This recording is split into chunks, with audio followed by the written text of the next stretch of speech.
ನಮಸ್ಕಾರ ಬಾಂಧವರೇ, ನಾನು ಭೂಮಾಪನ ಇಲಾಖೆಯ ನಕ್ಷೆಯಲ್ಲಿರ್ತಕ್ಕಂಥ ವಿವಿಧ ಖರಾಬು ಮತ್ತು ಚಿಹ್ನೆಗಳ ಬಗ್ಗೆ ತಿಳಿಸ್ಕೊಡ್ತಾ ಇದ್ದೆ. ಇವತ್ತಿನ ದಿವಸ ನಾನು ಮಜರೆ ಗ್ರಾಮದ ಬಗ್ಗೆ ತಿಳಿಸ್ಕೊಡ್ತೀನಿ. ಮನುಷ್ಯ ಮೊದಲು ಕಾಡಿನಲ್ಲಿ ವಾಸ ಮಾಡ್ತಾ ಇದ್ದ. ನಾನಾ ಕಾರಣಗಳಿಂದ ಕಾಡನ್ನು ತೊರೆದು ನಾಡಿಗೆ ಬಂದು ವಾಸ ಮಾಡಲು ಪ್ರಾರಂಭಿಸಿದ. ಕಸುಬಿನ ಆಧಾರದಲ್ಲಿ ವಿವಿಧ ಜಾತಿಗಳು ಹುಟ್ಟುಕೊಂಡು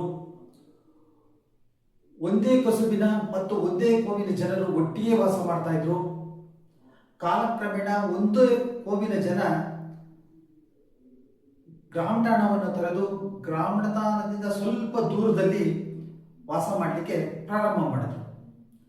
ಮೂಲ ಭೂಮಾಪನ ಸಮಯದಲ್ಲಿ ಇಂತಹ ವಸತಿ ಪ್ರದೇಶಗಳಿಗೆ ಮಜರೆ ಗ್ರಾಮ ಎಂದು ಕರೆದರು. ಇದನ್ನ ಇಂಗ್ಲಿಷ್ನಲ್ಲಿ ಹ್ಯಾಮ್ಲೆಟ್ ವಿಲೇಜ್ ಅಂತ ಹೇಳ್ತೀವಿ. ಉದಾಹರಣೆಗೆ ಇದೊಂದು ಗ್ರಾಮ ನಕಾಶೆ ಆಗಿರುತ್ತೆ. ಇದು ಮೂಲ ಕಂದಾಯ ಗ್ರಾಮ ಆಗಿದ್ರೆ ಇಲ್ಲಿ ಒಂದು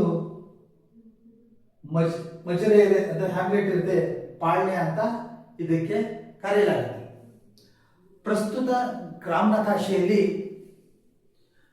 ಲಂಬಾಣಿ ತಾಂಡ, ಗೊಲ್ಲರಟ್ಟಿ, ನಾಯಕರಟ್ಟಿ, ವಡ್ರಪಾಳ್ಯ, ಕುರುಬರಟ್ಟಿ, ಹಾಡಿ, ದೊಡ್ಡಿ, ಪಾಳ್ಯ, ಕಾಲೋನಿ, ಕ್ಯಾಂಪ್, ಮಜರೆ ಇತ್ಯಾದಿಗಳನ್ನ ತಾವು ಕಾಣಬಹುದಾಗಿದೆ.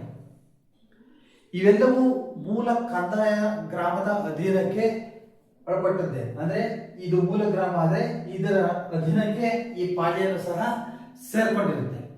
ಇಂತಹ ಜನವಸತಿ ಪ್ರದೇಶಗಳಿಗೆ ಯಾವುದೇ ಹಕ್ಕು ದಾಖಲೆ ಇರಲಿಲ್ಲ.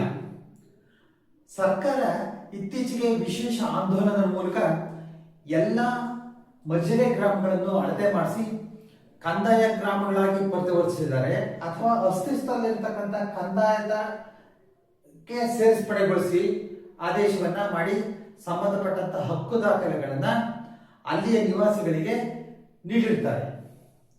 ಇದರಿಂದಾಗಿ ಬಹು ದಶಕಗಳಿಂದ ನಿರೀಕ್ಷೆಯಲ್ಲಿರ್ತಕ್ಕಂಥ ಮಜರೆ ನಿವಾಸಿಗಳಿಗೆ ತುಂಬಾ ಸಂತೋಷವಾಗಿದೆ. ನೆಲಮಾಪನಕ್ಕೆ ಸಂಬಂಧಪಟ್ಟಂತ ಎಲ್ಲ ವಿಡಿಯೋಗಳು ಫೇಸ್ಬುಕ್, ಯೂಟ್ಯೂಬ್ ಹಾಗೂ ಇನ್ಸ್ಟಾಗ್ರಾಮ್ನಲ್ಲಿ ಲಭ್ಯವಿದ್ದು ತಾವು ನೆಲಮಾಪನ ಎಂದು ಟೈಪ್ ಮಾಡಿ ಸಬ್ಸ್ಕ್ರೈಬ್ ಆಗಿ ವೀಕ್ಷಿಸಬಹುದಾಗಿದೆ. ಮುಂದಿನ ಸಂಚಿಕೆಯಲ್ಲಿ ಮತ್ತೊಂದು ಭೂಮಾಪನ ವಿಷಯದ ಬಗ್ಗೆ ತಿಳಿಸಿಕೊಡ್ತೀನಿ. ಅಲ್ಲಿವರೆಗೂ ನಮಸ್ಕಾರ.